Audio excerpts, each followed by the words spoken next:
This week's episode of PJ and Dak's Real Football Podcast is brought to you by Mystery Shirts UK. Mystery Shirts are an online platform that provide you with random football strips from across the globe. We search high and wide to give you as much choice as possible, from Atalanta to Shakhtar Donetsk and everything in between. Tell us your size, which clubs to avoid, and we'll do the rest.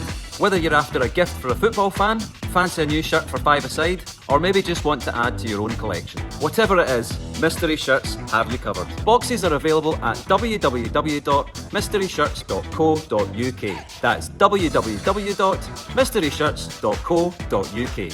Why not order yours today?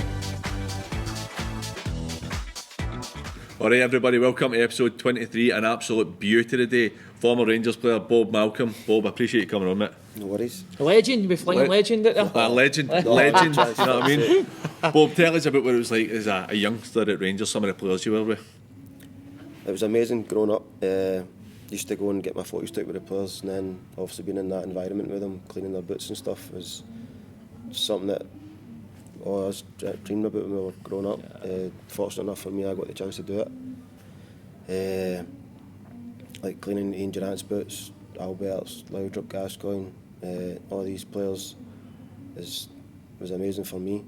It's mad, it's not the glips in the arm, is it? But it's something that, as you said, Bob, always as youngsters would pure want to do a job like that. 100%. Just to clean the players' boots, man. Definitely. Wish it was me.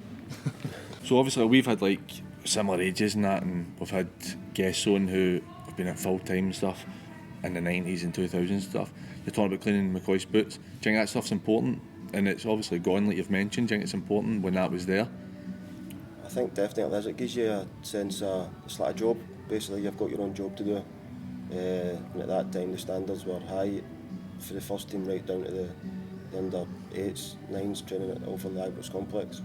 So we had to, it took into your jobs. Everything had to be spotless. As I mentioned, Bomber used to keep us in 4 or 5 o'clock at night, doing jobs.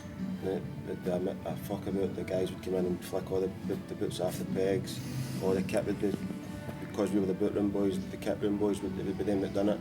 So we'd go in and throw all the kit about, and that kept us in even longer, so it was a nightmare. And then at the end of the day, everybody's in the showers throwing slaps and hitting each other with towels. What was Bomber like? Because you hear the stories and all that, but what was he like as a coach? Brilliant. Bomber was brilliant. I know probably you've heard a lot of stories that people didn't like him and stuff, but I think at our age group, when we came through, there was 8, 9, 10 boys that made it into the first team, so he'd done his job. I know he might have been a wee bit strong and harsh on players, but that's the way it was back then. You had to deal with it, you sank or you swim. See, like you're saying, I mean, it wasn't even something I was going to ask you there, but you came through with a lot of boys, like you said, that went on and played in the first team. Rangers in particular now don't have, you've got Patterson really, and you don't have much. What do you think the difference is for back then? You knew that there was such an influx of players going through. It's hard to pinpoint. I would say the big thing is the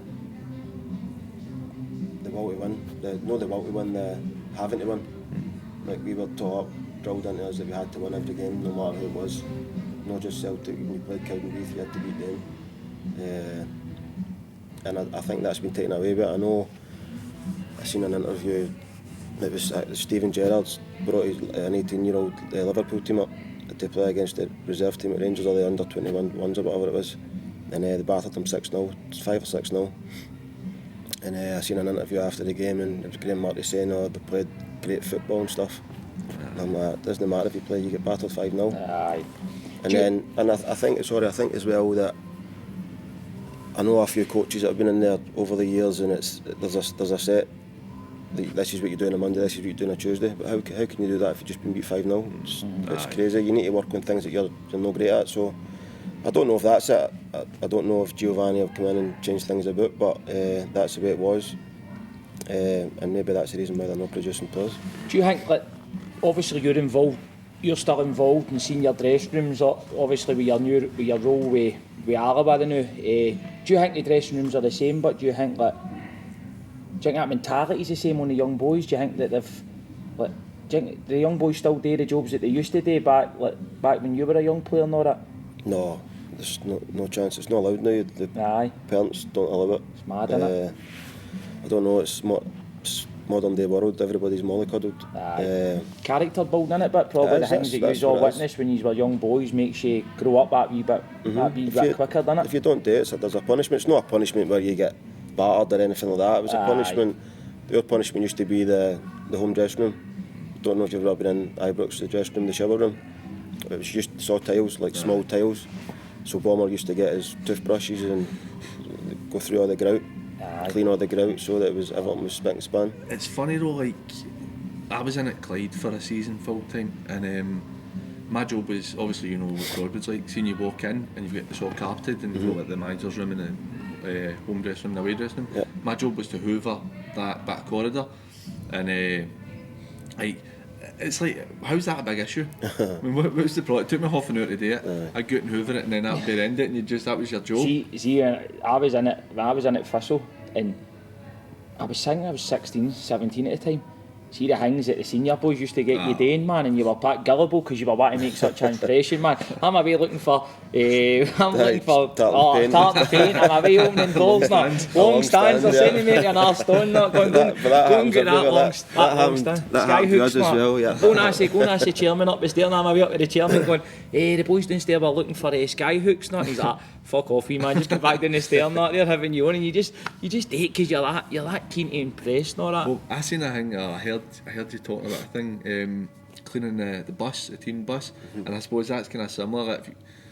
I don't know if you've heard that story, you'd be able to tell us a story about cleaning the bus and kind of then the gaffers firing up with the motors and all that after it. We were in, it used to be ended up being a Friday afternoon thing. We never played until a Monday, so we would get Saturday off and then win on the Sunday for training for the game on the Monday. And we used to clean the buses. It used to be Bomber would pick 5 or 6 boys and go right, go and clean there was 3 or 4 buses, the first team bus and then the youth team buses and stuff. So the first team bus was a big milk sprinter. You opened the back doors and put the hose down, scooped all the grass out. But this day he wanted everything done, the seats, all sorts. You're like, oh, fuck, I'm going to be here all day. So he came out, we've cleaned it, he came out, checked it, no good enough. Had to clean it again, cleaned it again, and he came out, no good enough. So we're all like, fuck's sake. And he's come in, so he's come through the bus and I'm standing with the hose, like hanging out the window because it was miles away to go and turn the water off. So he said it wasn't good enough again. I was like, oh fuck. So I started spraying him with the water. And he's like, do you think you're funny, you cunt? And I was like, I thought he was actually going to bar me. And he's like, follow me. So he's soaking, he's like trainers and that on, he's dripping, it's all Adidas gear, so it was heavy as fuck. He started marching through Ibrox, like the home dressing room and all that, it was all like blue mats, so it was like waterproof, it stopped you from slipping. And gave me paper towels. It's like every step that I take, you get down your hands and knees and follow me. And I had to get down and dry all his footprints. Imagine going back to it, like, I could have pictured you going back and telling your dad that, and he's like, would you soak the gaffer for him? Imagine saying that to parents. The manager made me. The manager made me hold my hands and knees and wipe up every footstep. I remember we played. Was he scary, Bomber? But no, it wasn't scary as in like. You think you could take him? Would you take him? No, back then. No, he's in his 60s now. No, but he had that fear factor about him because of the way he played. I think so. That's what but all the boys brought into it. John McGregor was there as well, and he was the same sort of. I think he had a 2-year touchline ban or something at that time. He used to go mental as well, but it never stopped the boys from playing. I know sometimes now if you shout at somebody they take a wee back step, but we weren't like that back then. Who took you under their wing? Like, did any of the players do you think took a shine to you and took you under their wing? Well, growing up I knew Durrant. Right. Just my dad and I used to drink the same pub as he drank in, so I knew him. I played with Charlie Muller's uncle's team at Rangers. Right. For under 12s to going in full time. So Charlie was always there, so I knew him. And my dad used to work with Barry's dad on the roofs years ago, so got to know him. He used to pick me up to take me to training and stuff. So they never took me under their wing, but they were there if you needed support for them. You always just didn't know if there was ones that some players, take a wee shine to a young player, didn't they, and try and... Yeah, there was like, to be fair to the first team ones, they used to look after you with the Christmas and that comes. Aye. But I had 15 players' boots today, there was another boy who had 15 players' boots, then the kit boys, so they used to sort everybody, good Christmas bonuses. They used to take the cunt out you, alright, you send you, get rolls and sausages for them and go to the bank for them and all this, but they sorted you out when it came See, Christmas at the same time, that probably made you feel party and all, but because you're in there, they get to know you. See if they're asking you to do things, even though they're taking the piss a bit, you get to know the first team players, and you look at some of the players that when you were a young player just getting in, start full time. I mean, McCoist and everything. I think McCoist's brilliant. I've actually played against him a couple of charity games, and he's a nice guy. Just even like when the camera's on there. Yeah. What was it like being in that dressing room? Because that was a team of serial winners.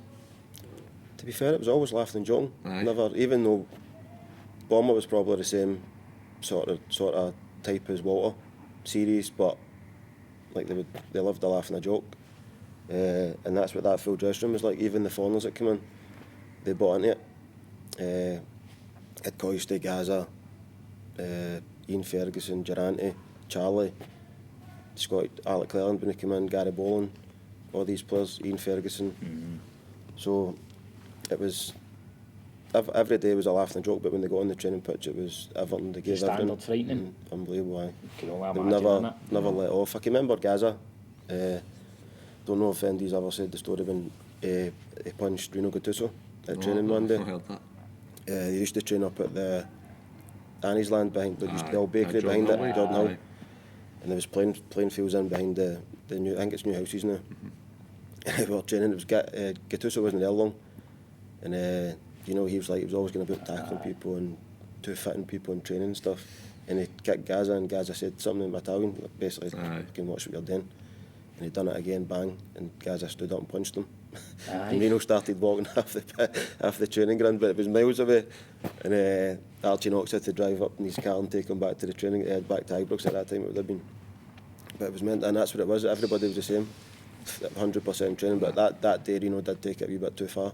What was he like? So obviously he was really young when he came to Rangers, and then you see the unbelievable career he's had. Do you not play right back, man? Sometimes. He played right back at Parky, didn't he? Aye. What was he like as a youngster coming through? Because he wouldn't have been that much older than you, would he? When he came, his first trip was to Belfast. We played in a couple of testimonials, and the gaffer sent him across to play in them. And to be fair, he wasn't great. Didn't look great, but it was the same. He was running about tackling, and he just gave the ball. I think Fergie was playing a couple of the games. Gave the ball to Fergie, and he done his bit. But I think the way he played helped other guys in the first team, like Stuart McCall's, Gaz's, Loudrops. He went and won the ball and gave them it, and they played.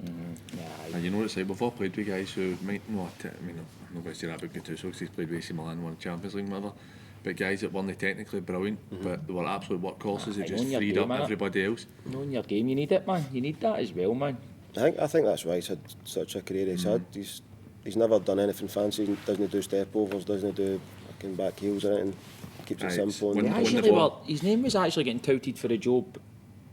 A few people were touting his name for a job when Gerrard's just left there.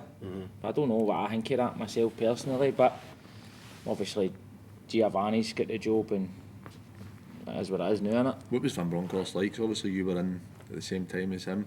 Do you think he'll be a success at Rangers?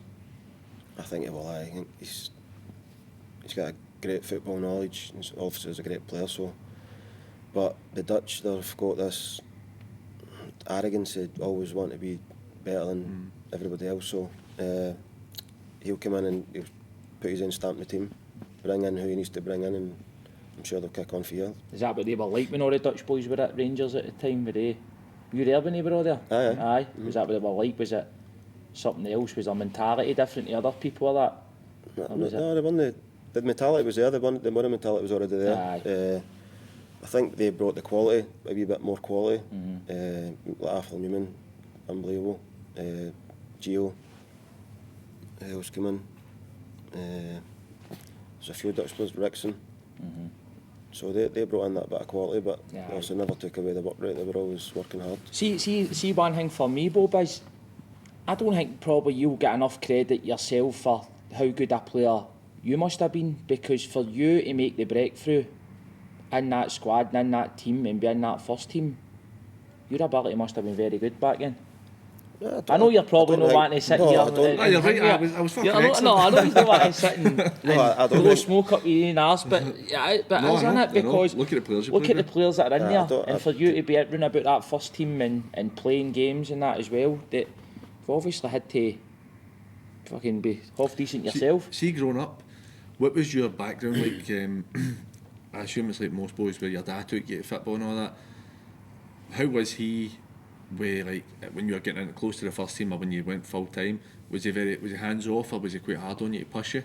No, my mum and dad's never been hands on that way. They never, well, they still can't drive, but they didn't drive when I was young. So I think my first club was Blue Star, which is Precasey. So if I couldn't get a lift, I had to walk up, which was a bit of a problem because I was from Springboy, and they used to fight with Cranhill, which was on the way to the Casey, so I had to walk through.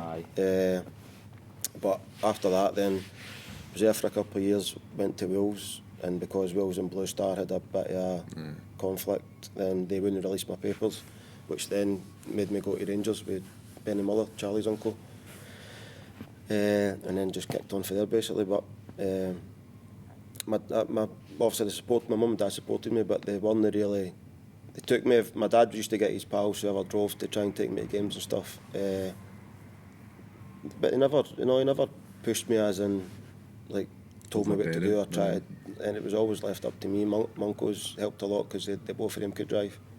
So they took me to training and stuff. See, when you were in at Rangers and you were going full time, did you know? Because obviously you know what it's like. You're getting to that stage where boys in the team are going to get let go and boys are going to get picked up and carry on.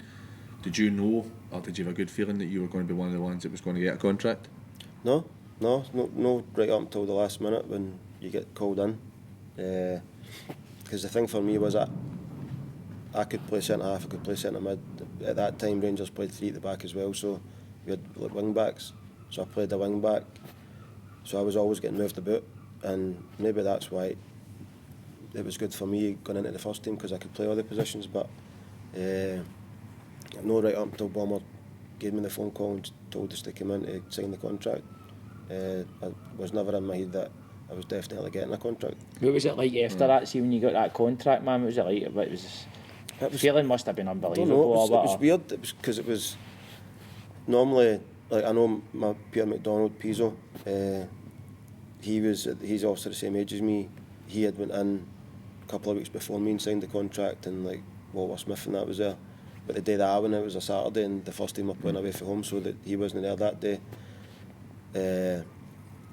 So it wasn't a big thing. Obviously, I think it would have been better for my mum and dad and that if he was there. But obviously, going up the marble staircase and signing their contract and things was a big, massive thing for them. But I think it was weird because I'd already been in there. Me and Pizzo had been in there probably 5 or 6 months before we were due to, like, should have been there. Like, we had to get permission for school to take the 6 months off to go in and train full time. So I'd never took it for granted, but I never ever said to myself that you're definitely getting a contract. So is that what happened? They had to take you out of school for 6 months to go? Oh, the school were good. To be fair, Mr. DL, who was the headmaster, he was a Rangers fan, used to see him in the car park and stuff at Ibrox. Sort me with a strip. So he was fine, but it was. They knew that I didn't like school. They knew that I wasn't going to. Because basically, when the exams that came, I was messing about. I didn't turn up for classes and things. So they'd done a deal with for my last year at school. They'd done a deal with the college right next to the school, right, saying that why don't you take him in there and, like, I think it was technology or something. Something you've obviously worked really hard at. I can't remember what it's called. No, I can't remember the course, but it was basically just it was a mess of it. It was getting in. I'd done it, to be fair, but then when the chance to get into Ibrox 6 months earlier came. We spoke to Si and he was saying the same when they ever got to their college class, innit, man. Your thoughts are all, man, I'm going to be a professional football player, I'm in at Rangers, I'm in at Celtic. You're not getting it, you're not getting it, you're all, man, are you really with things? It's just more, it's a tick box for the club, really, innit? But it wasn't the club that done it, it was the school. Was it? The school knew that it wasn't. It's good that they helped you out with that, though, obviously, because you know what it's like, they would have known that further education for your whole way through wasn't going to be in the path for you, because it was football, it was always intention, so it was good for them. They knew that because of when my birthday was, I had to take an extra year at school, so they knew that after my exams I was fucking about. So there's no point. There's no point in being here for another year. So that's why they came to the thing with the college, take him in there, he's going to go and play football anyway, so Might may as well help him a bit. You get any stories, but with any funny ones? One I was going to ask about. You're on the ball. You just spoke about Peter McDonald there. I was going to ask. I've been told to ask about the sausage story. The sausage story, or Pizzo. We were in. It was probably everybody's first Christmas night out when we were in full time. So if we shouldn't have been drinking. We were too young. But there was remember the old Clyde bar used to be in the Queen Street? No, Queen Street. It was Queen Street. Aye. So they didn't care. They just let anybody in. So we were all in there. There was about 15s, 20s, and we've come out. We were getting into town, and there was like just a random guy in waiting for a train, and he's been eating a sausage supper, and he's threw one of his sausages away. Peace had a white shirt on, and it's landed right here, full of tomato sauce. So he went mental, and he started fighting with the guy, or arguing with the guy, and the guy said something. So everybody started chasing this boy. So you get 15 guys chasing Rangers one guy. chasing a boy down the street. God, he's hit somebody with a sausage. He tripped up, and like Pizzo's kicked him. But the way he's kicked him, he's done his ankle, and that's became his problem. But it was mental. It was just one of the things. So Pizzo would have been probably, I don't know if he'd ever listened to this, but sitting there like that boy hadn't hit with the sausage. Pizzo follows on Instagram, mate. He follows the if it hadn't hit with that sausage, I'd have played a lot more games. Them there don't hit Pizzo with a sausage because he doesn't like break his foot. And to be fair to Pizzo, he was out for a while with that, and he was even at that age. He was getting spoke about for being involved with the first team. So I that's don't know a if big maybe setback for him, aye. That set him back a wee bit. Aye. Just a bit of daftness in it and all, man. No, it's always the same. Moving on for that, but tell us about, you made your debut against Dundee United. How was that getting in and being, obviously you'd been about the first team for quite some time, like we'd said earlier about the 9-in-a-row team, you'd been in with legends of the game up here. How was it for you getting in and playing with the first team and just being part of it, kind of completely part of it? I don't know. See, because underwater they played a lot of friendlies like against Raith Rovers and teams like this because of the biggest the squad they had.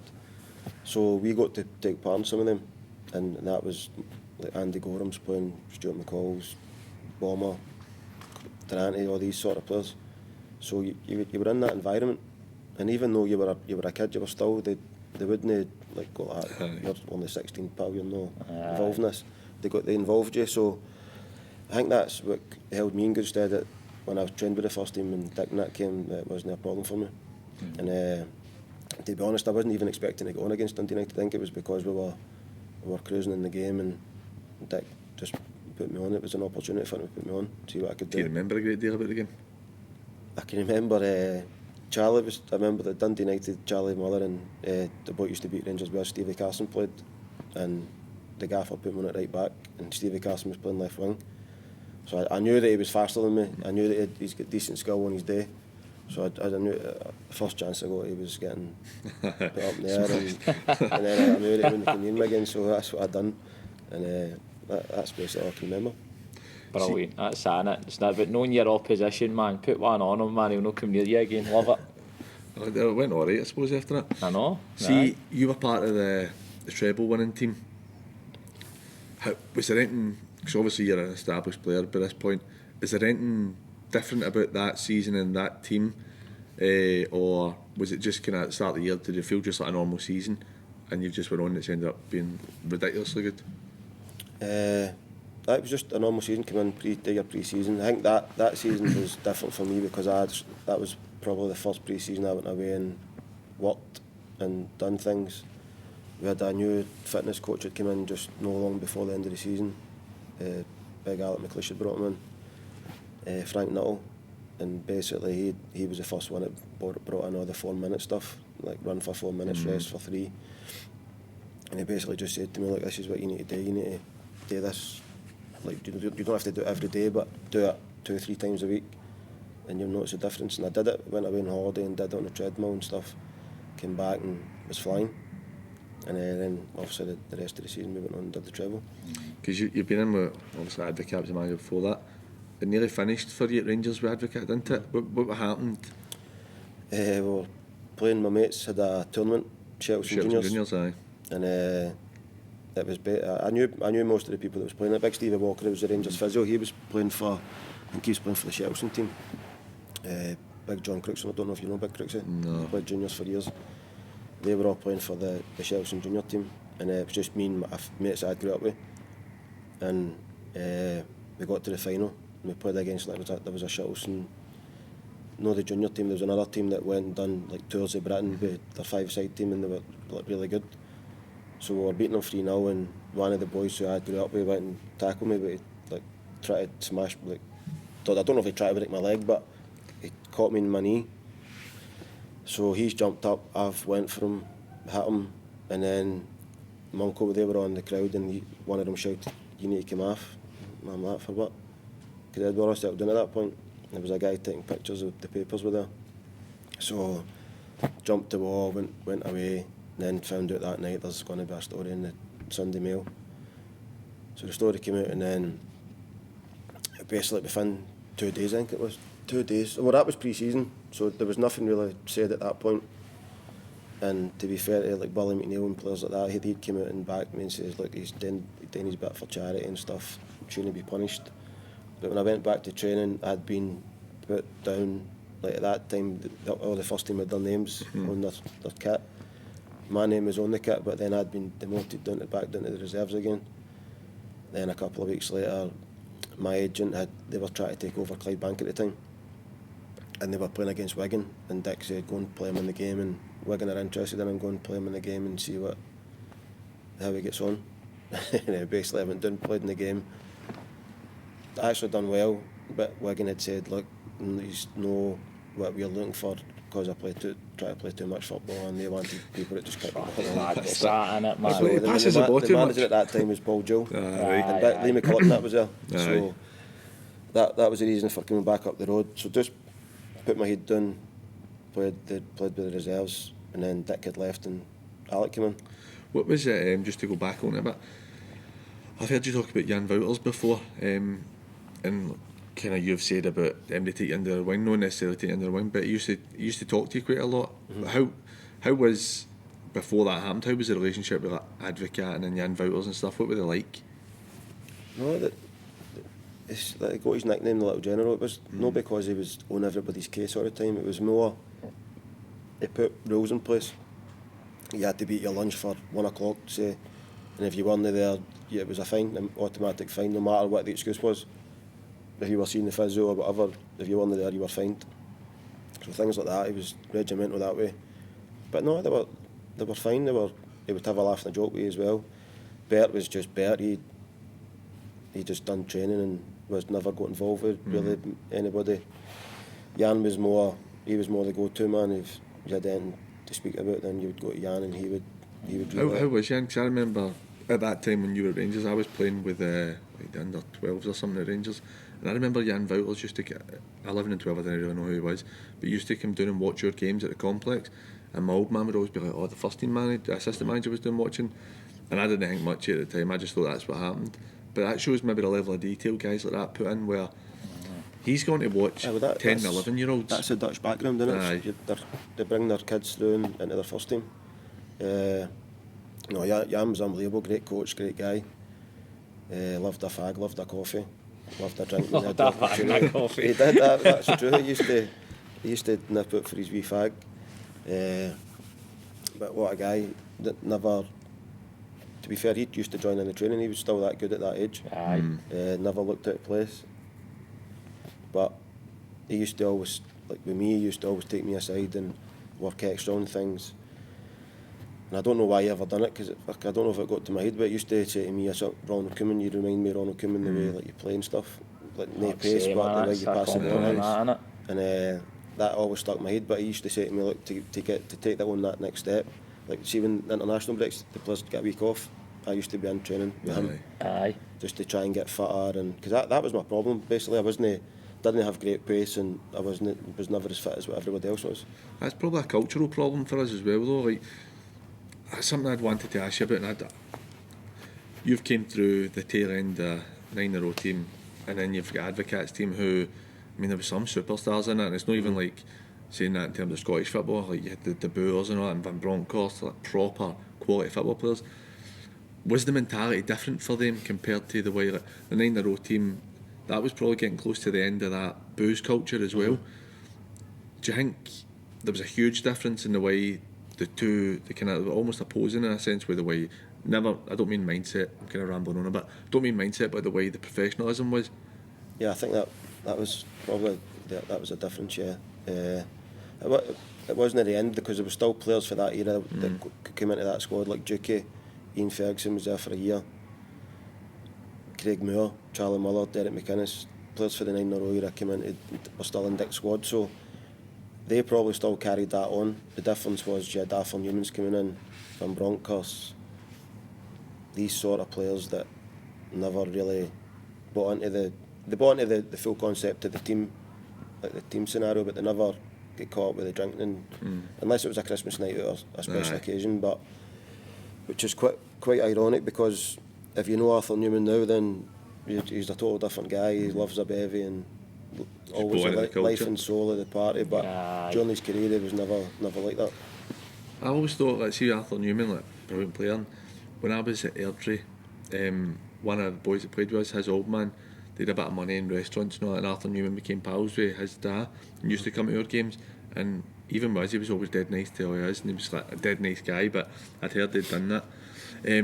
Onto the McCoist comes in. Again, is there a change in the kind of mentality and ethos of the team going from Advocate to McCoist? No, there wasn't much of a change. It was the same squad. I think Dick had only just moved upstairs, so he hadn't left at that point. But I think obviously Alec came in, you get that usual lift where the players step up to try and get in the team. But for me it was good, because obviously I knew that under Advocate I was never getting a shot. As soon as Alec came in, then I was straight in the first team. I played the first game and played a run up until the end of the season, but I just missed it in the cup final. Did you think that then definite you weren't going to get back in for Advocate then? I knew that, because my contract was up in the summer as well. Right. But at that stage then there was interest coming in for different teams, like Wolves, Ipswich, were all sniffing about, and I had options. And I think my agent said to me that at one point there was a team Italy interested.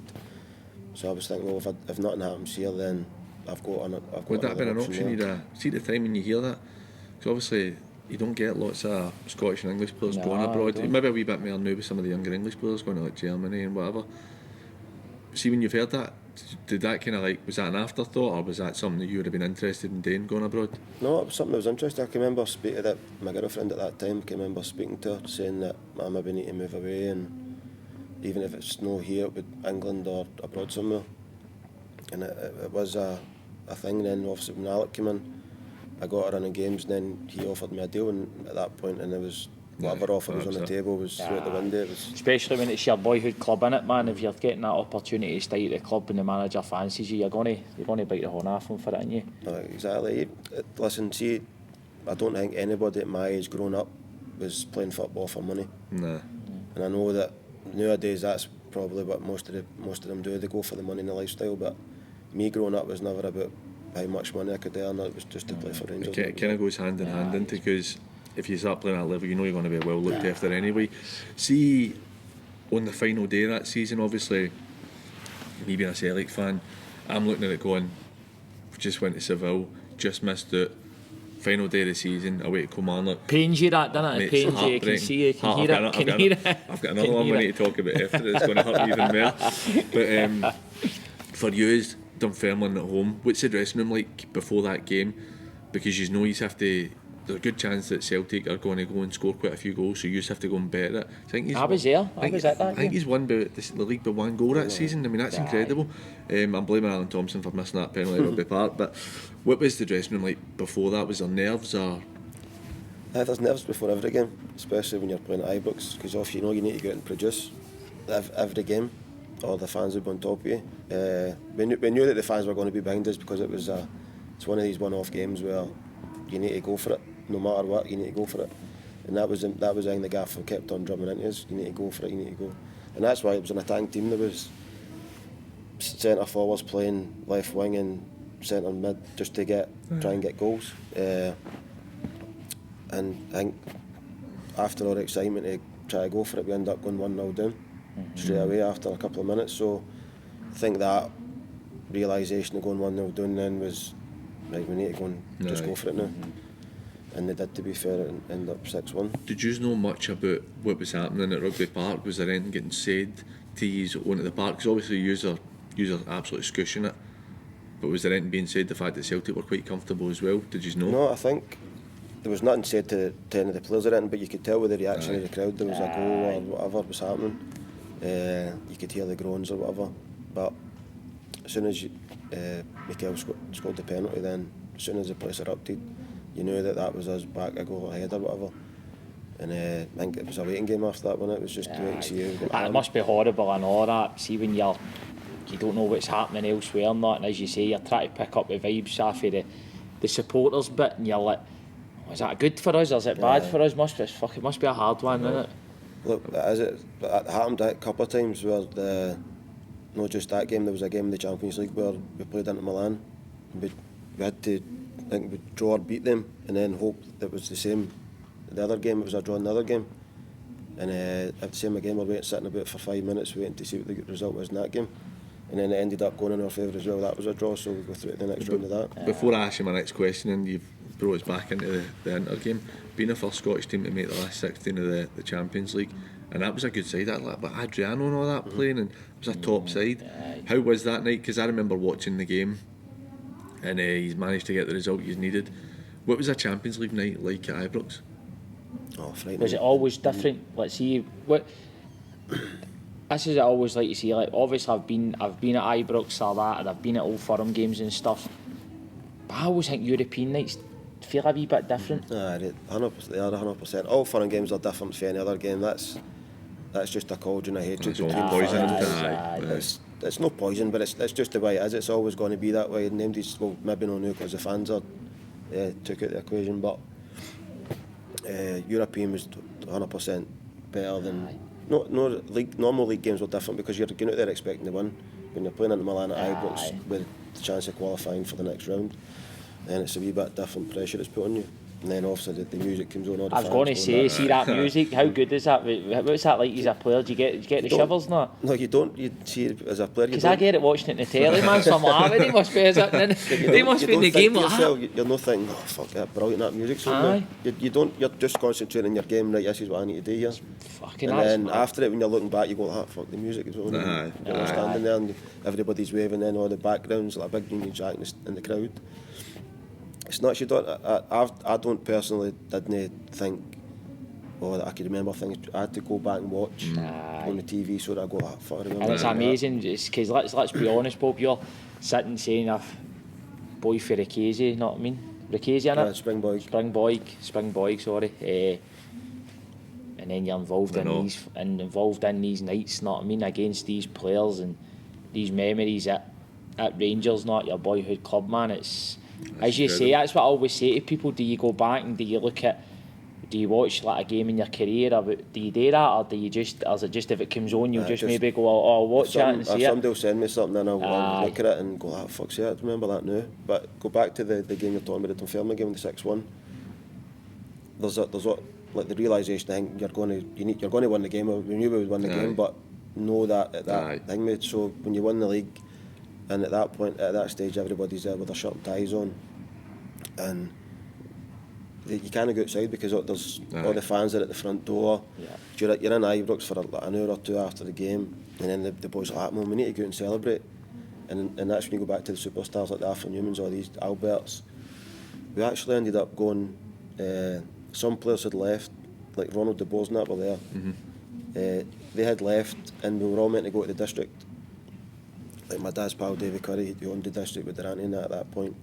They're like, right, come down, we've got a bit put away for you, come in and enjoy yourselves. And it was basically it was a rammy. Marvin Andrews was coming down the street. Marvin Andrews, man. He's coming down the street, all the fans lining the street, he's out hanging out a motor roof. Me, Craig Moore, Fergie, I think Fergie was in it. A police van stopped, because we were walking down, all the fans had left, because they had heard there was players in Pairs Road West. So they all started leaving to go there, and we've come out of the stadium and there was a police van sitting, And the guy's like, where are you going? We're walking down to the district, and he's like, you can't walk this fucking mayhem down there, you can't go there. So he took us in the back of the police van and dropped us out for the district. Lucky that same guy from Shettleston wasn't there with his camera, man. You think to yourself, but like, that would never happen now. Aye. Dropped us after the district, and then everybody's in. We're on. That makes you pure. I think that makes the fans and the players feel as one, mate. See when you see them kind of mixing like that with them, how good would that be? Be just saying it. I mean, obviously, like, I'm a Celtic fan and stuff, and it's the same on the other side with Celtic. There isn't it. I'm very biased on it, even with Celtic Rangers. I don't think there's anything anywhere else in the world like Celtic Rangers. And for you growing up as a Rangers fan, like Dak said earlier, I mean, that's the dream, going and winning a league title with Rangers.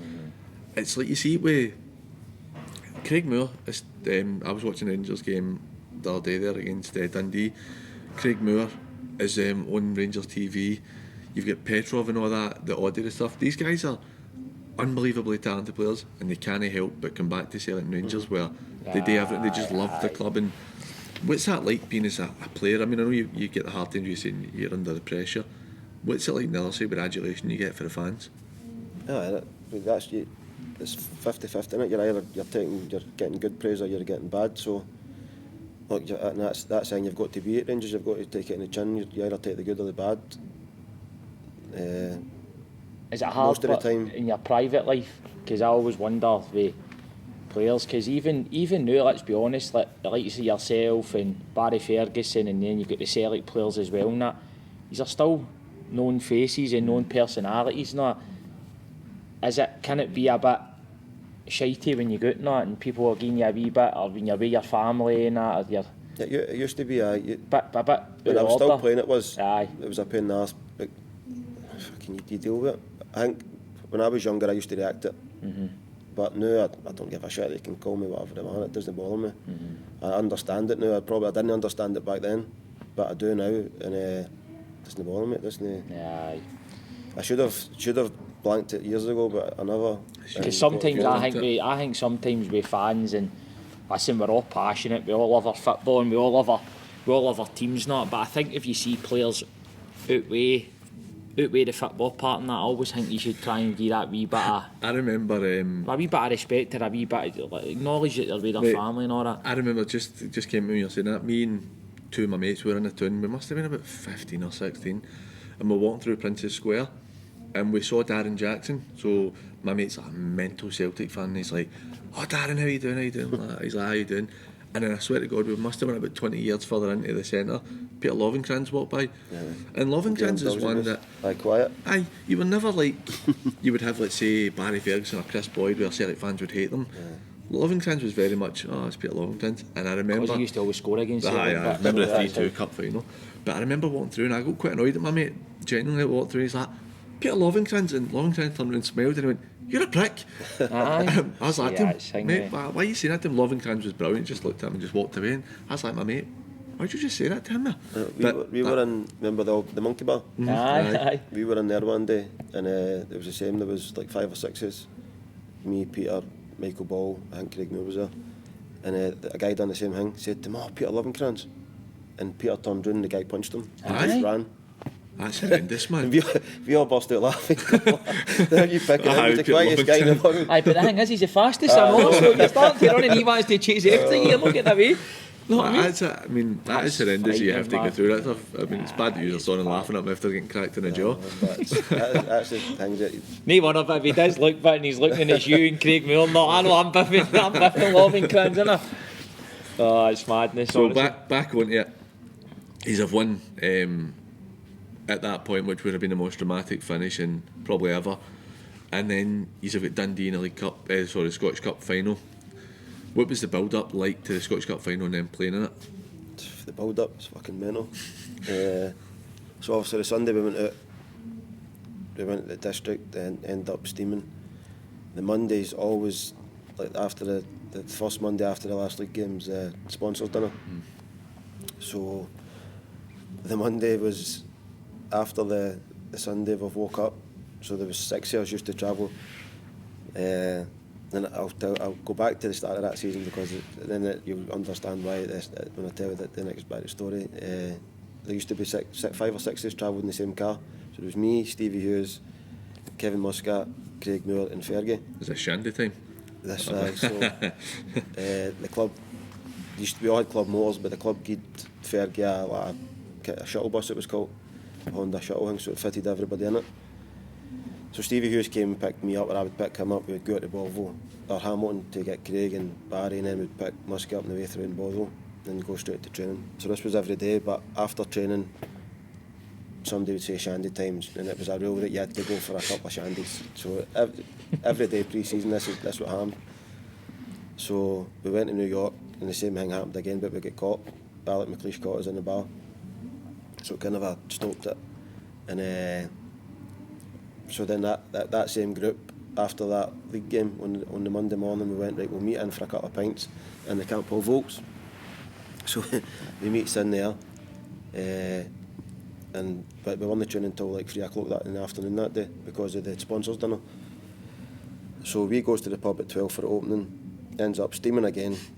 So we've got, our agent was there at the time, we all had the same agent, and so we've said to him, look, we can't go to training, we're all steaming. Can you phone up the gaffer and say that we can't come because we'll not be able to train? And he's like, I'm not phoning the gaffer, I'm a fuck. So we've wound him up, and he's ended up, he phoned David Murray, and he says to the chairman, look, all the boys, they're away with it, they'll no make training, there's no point in them going to training. And he's like, look, I don't give a shit, they better make the sponsors dinner. Make sure they're at the sponsors dinner because it's people putting a lot of money at the club. Right. So we eventually goes, we've got ties wrapped around our necks. With this, like a boy who stays in Bothwell came into the pub and he's like, I'll drop his half boys, a big bright blue fucking Bentley thing. Like the doors open, so we've all piled out, just tripping over each other. And you can see all the boys are lined up, the motorist, now the glass bit at the bottom. Aye. All the rest of the players are sitting there, and then you can just see them shaking their heads going, look at this day. Oh, no, man. So the gaffers shouted us into this wee private room, and he's like, don't every one of these are fined a certain percent of your wage. And then we've come outside and I'm sitting thinking about it. I can see Craig Moore going, fucking prick. Fergie going, I can't believe I've just been fined. And I'm just pissed myself laughing because I've came to the realisation that I'm hardly getting it and get took up. You're talking thousands. But so that was the Monday with the sponsors dinner. Then we got after that, and then the Tuesday, I don't know, the 1 week and the next week there was two different events on the Tuesday. I think it was either Arthur Newman's leaving do or with him Masseur and Mark Stall. He had a leaving do on the Tuesday as well. So we went to that on the Monday.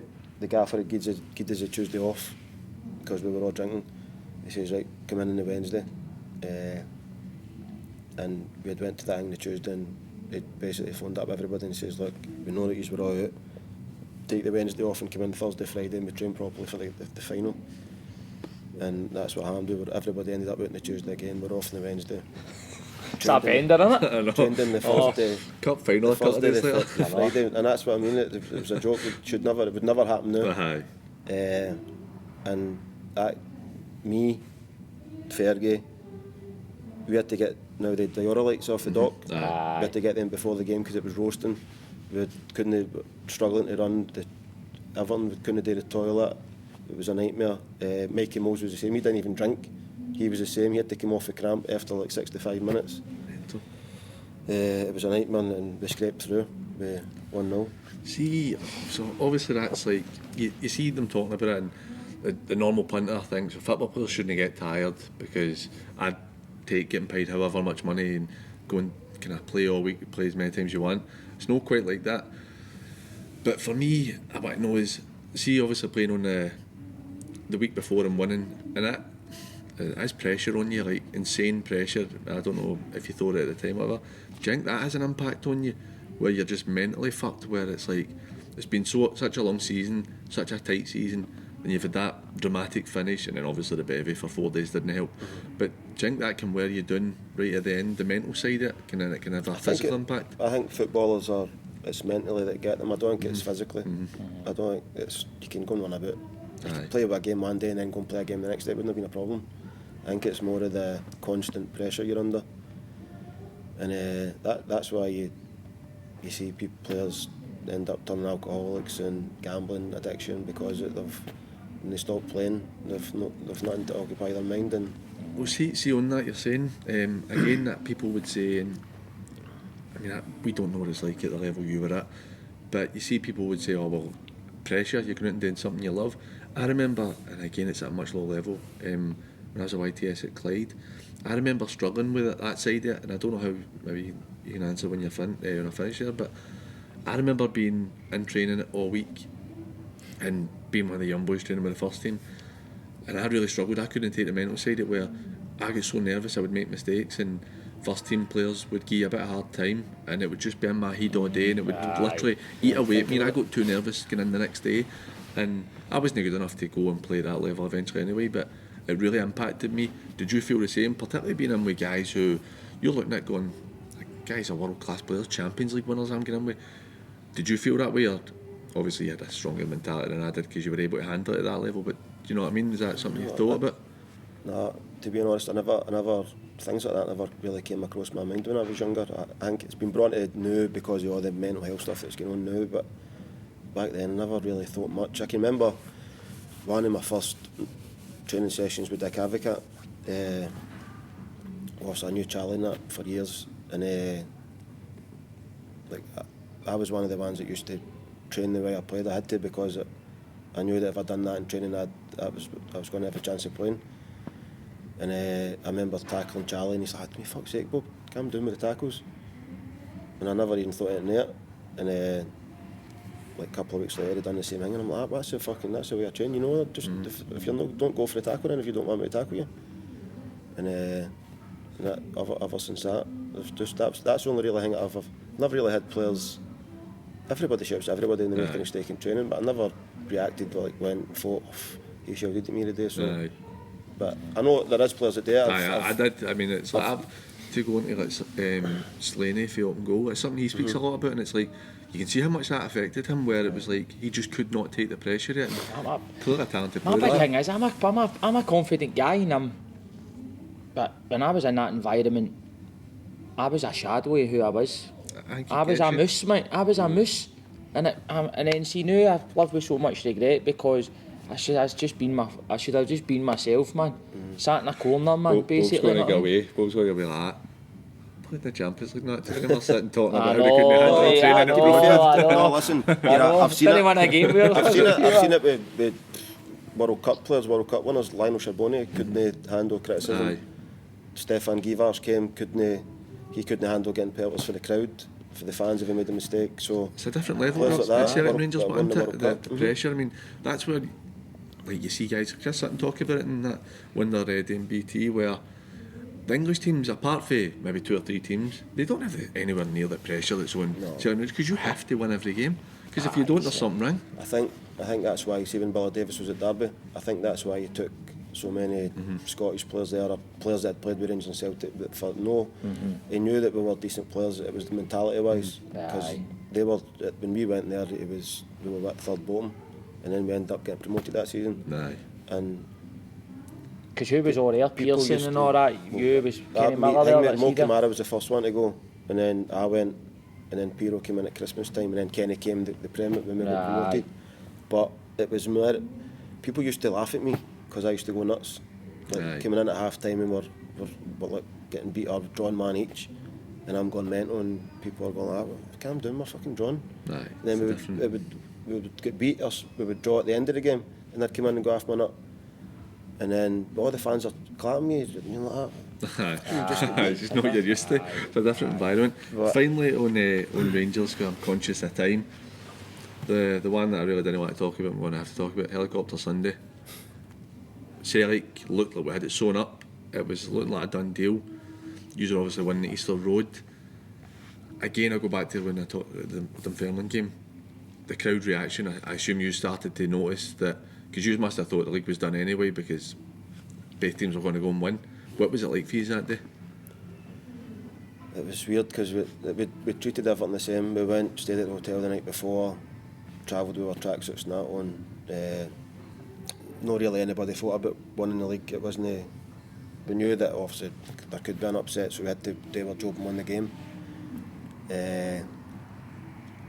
Once we went 1 up, I was on the bench, so Big Billy Thompson and Davy, I can't remember Davy's second name, they were sitting behind us, and like they're chatting and it's going, that's one, or was it 1-1 or 1-0 or something?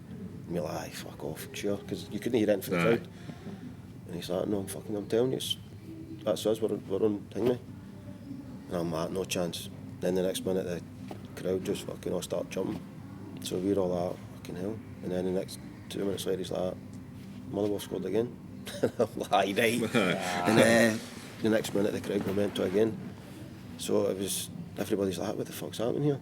And then the gaffer's going, what's that? All the players on the pitch, Fergie, I don't know if you've seen the clip with Fergie and Alec going, what's the script? Happening. But the game's still playing. And Fergie's jumping on Alec Ray's back, the full-time whistle's no went yet.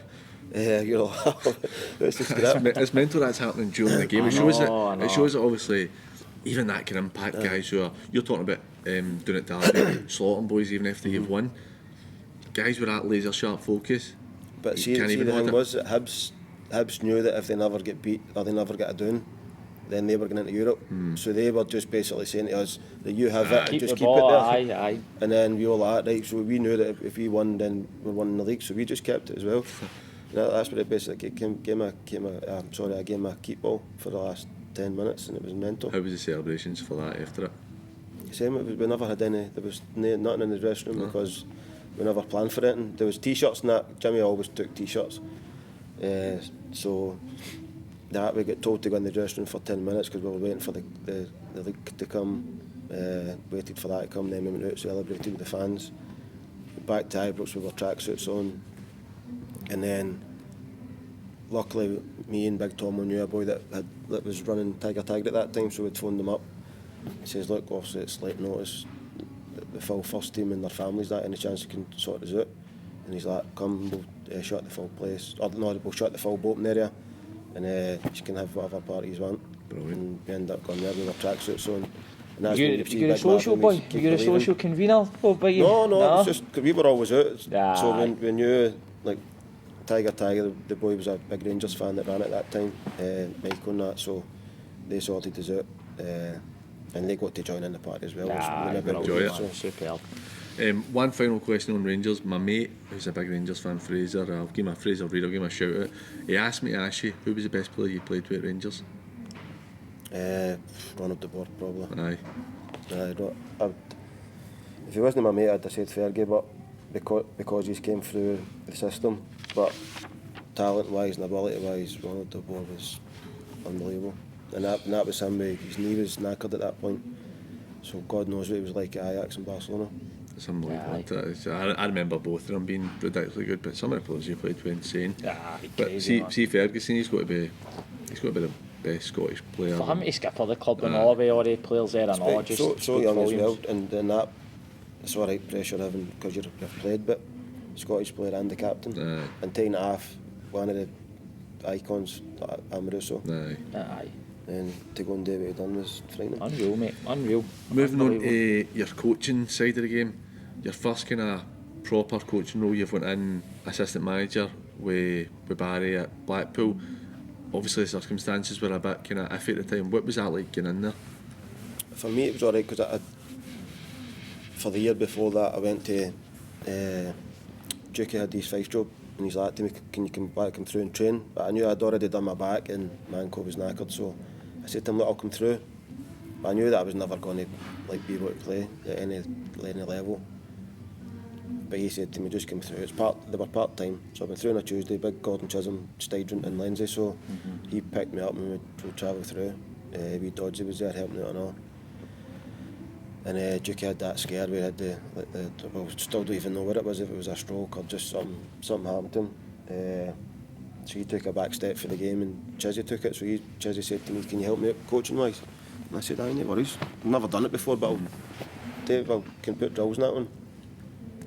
And done it and loved it. And I'd already been, at that point, taking my badges anyway with Fergie on Belfast, so I knew that was the next step. And did that, loved it, and then at the end of the season, Billy Brown came in.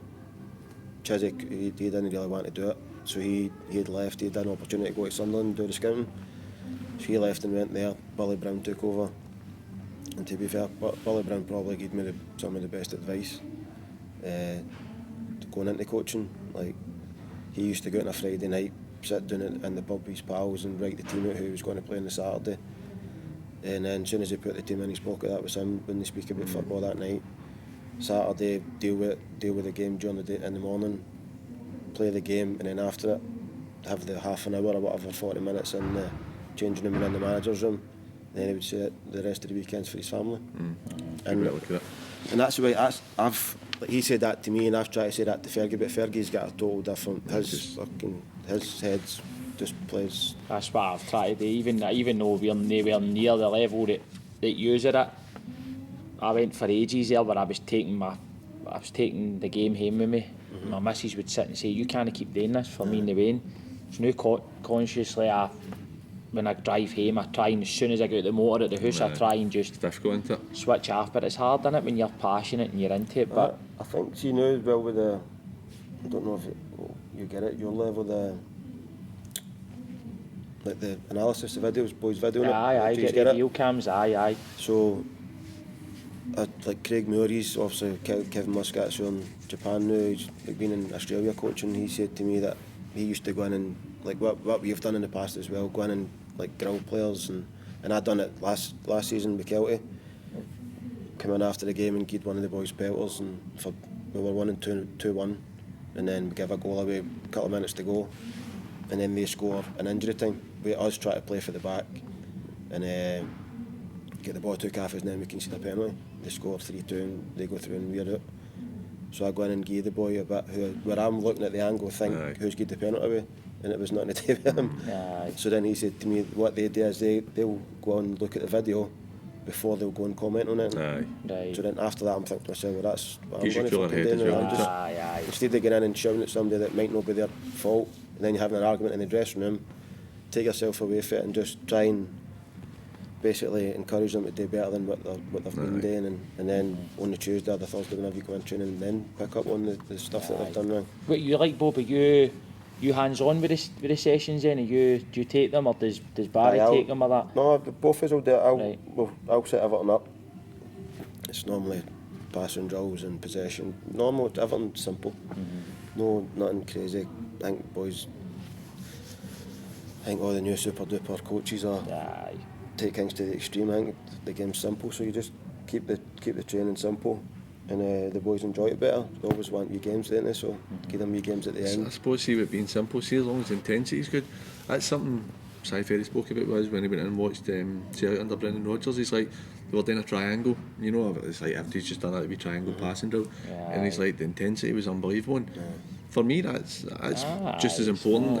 We say to the boys, we train for an hour and a half.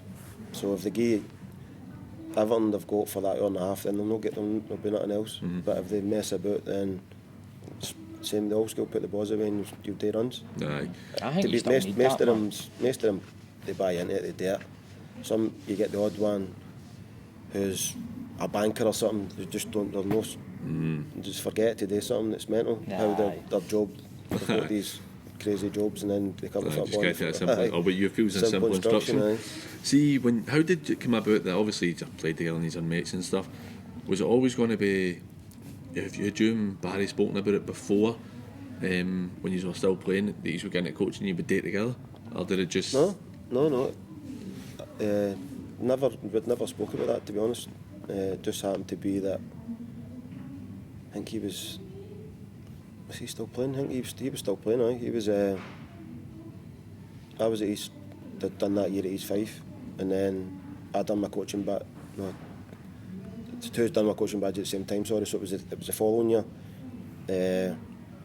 We were booked on them already, but because he needed somebody that he could trust to take down to Blackpool, because he was still playing at that point, he brought off me and Malky Thompson down, and then it kicked on for that summer that we both went and done the coaching badges together, and then. But it was never spoke about during just happened during playing. It was just happened that way. Obviously, you've had the Blackpool. I said it was a bit of a time. You managed to save them for relegation. Then you have left. What was the reason for you leaving? Was you asked to stay, or was it always going to be the case? It was honestly, Blackpool was mental. They were on a. I don't even know the stats. Fergie would tell you better. I think they were on a crazy run of 10 games that they hadn't won or something, but they had a good start to the season.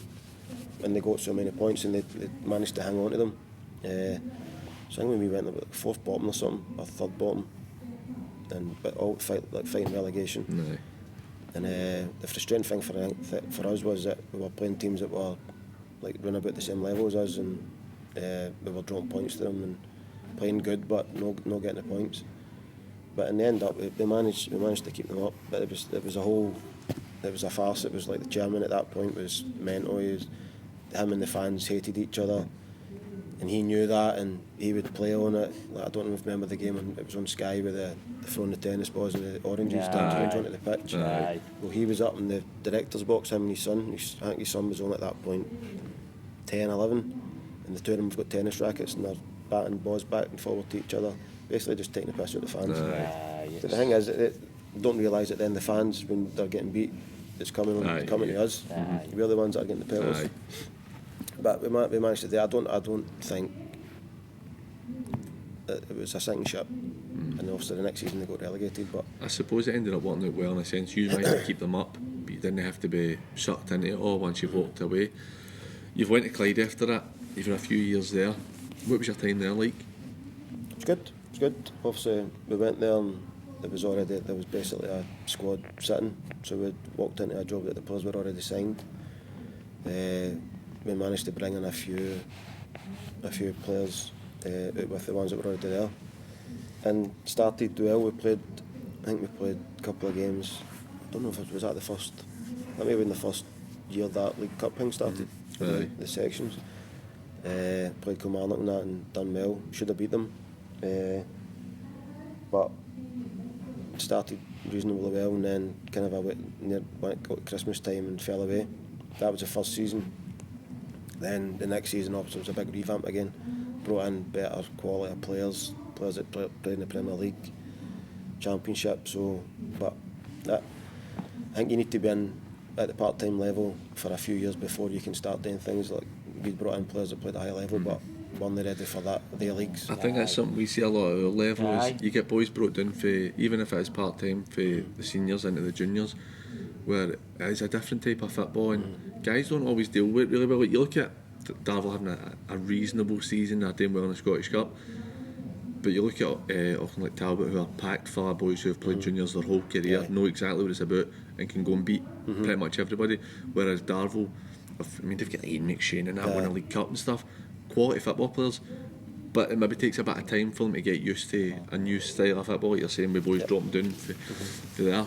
You've gone on to Kelty. For me, at this point we don't have a lot more time, but Kelty's kind of Irish level that we talk about, they've done really well. You did well.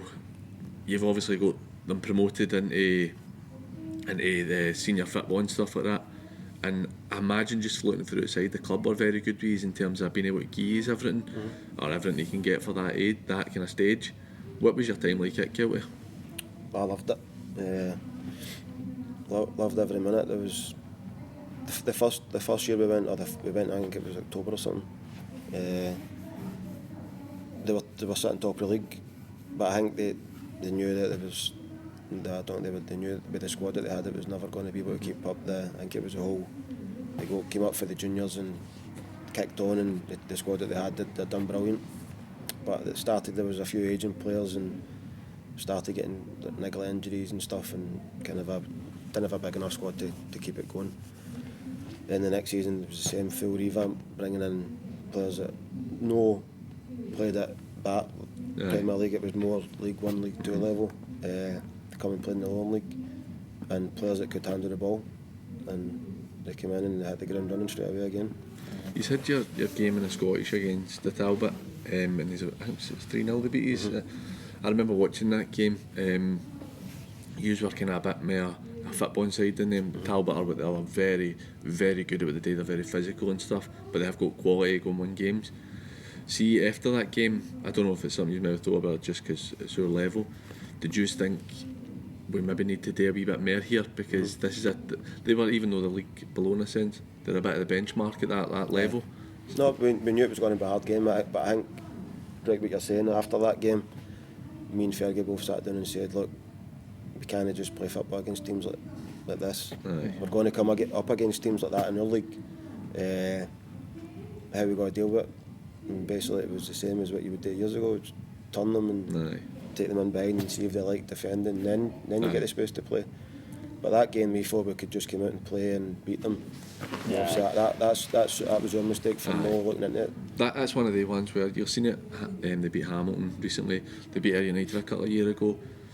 See, unless you've been at that level, and it's maybe an unconscious ignorance you have because you don't know, you don't realise that what these teams are like and what they're good at. So I suppose it's maybe a good learning curve as well for you to know. It was, but listen, we knew they were a good team. Aye. We went and watched them. I'd went and watched them when we were signing Gormley, and the team probably didn't change that much. We watched them on the build up to our game. We had them watched with scouts and stuff. We knew what their threats was, but we still thought that we could go out and play our game and that it could happen. I find with them is watching them, they don't look brilliant when you watch them, but see when you play against them, they're so effective at what they do.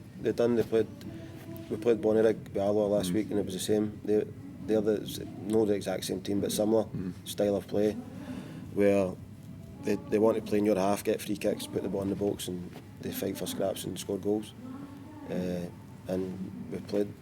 we set up a team that to counter that, and we ended up we beat them 5-0. And I don't remember them ever getting beat that. They went up to played Dundee and only lost by a goal. You know what I mean? It shows. And especially in the Scottish Cup, it's an impressive result because I know we're talking about Kelty, but because the teams, it's a big 1.5 game for them to go and try and take a scalp nut. So you know yourself, Bob, for playing even against these teams when you played for Rangers and that,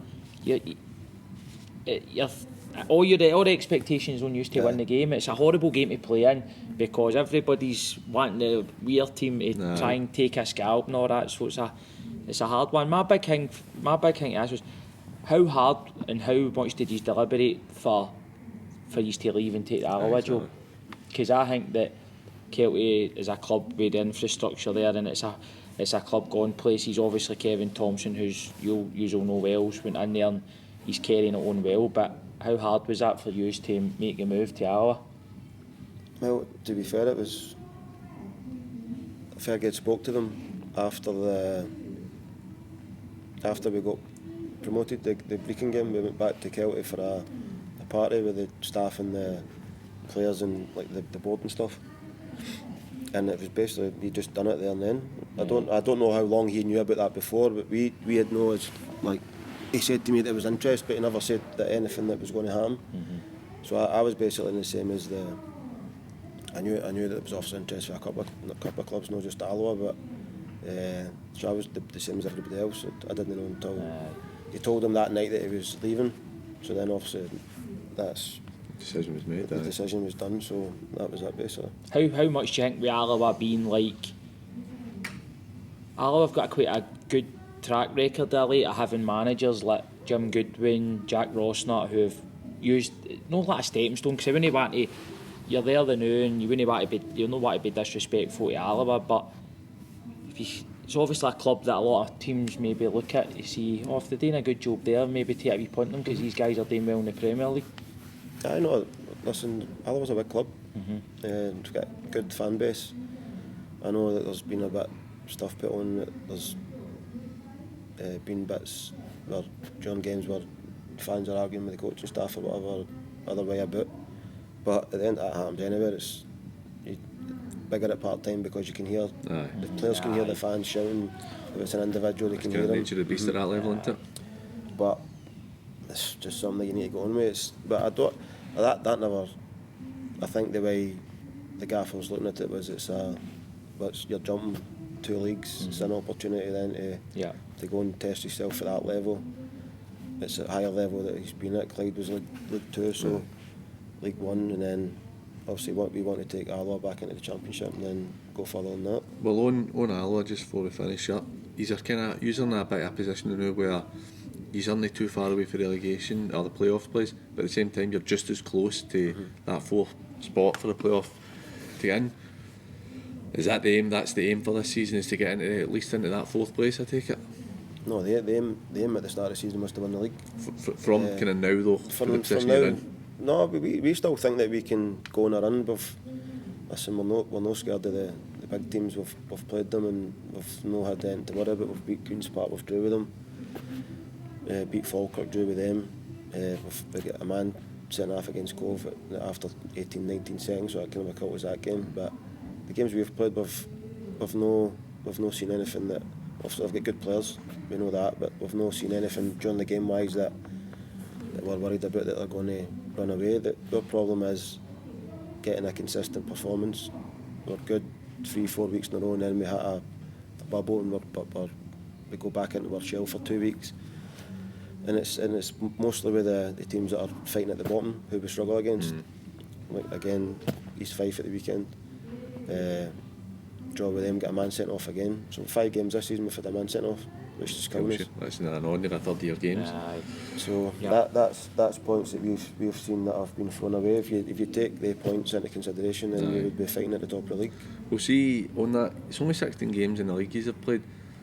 You've seen with Rangers under Gerrard where he was fortunate enough he had time. It took him 3 years to get the team to pretty much the way he wanted to go on. In modern football you don't get a lot of time, but I suppose ultimately it's not really your team yet. You've still, they're your team, but 16 games is not a long time. Maybe in a year's time as well they'll be playing the way you want them to play. So there's always further to go. Definitely. But look, we're going to end it there, Bob. That was brilliant, mate. I really appreciate it, and we wish you all the best for the rest of the season. Everybody, thanks for watching. Hope you enjoyed this. Was a really good one with a guy. You're not going to get somebody coming on that's going to tell you stories and played with players like that. So brilliant, Bob. Thanks very much, man. As always, if you could like the episode and subscribe to the channel, we'd appreciate it. Cheers for watching.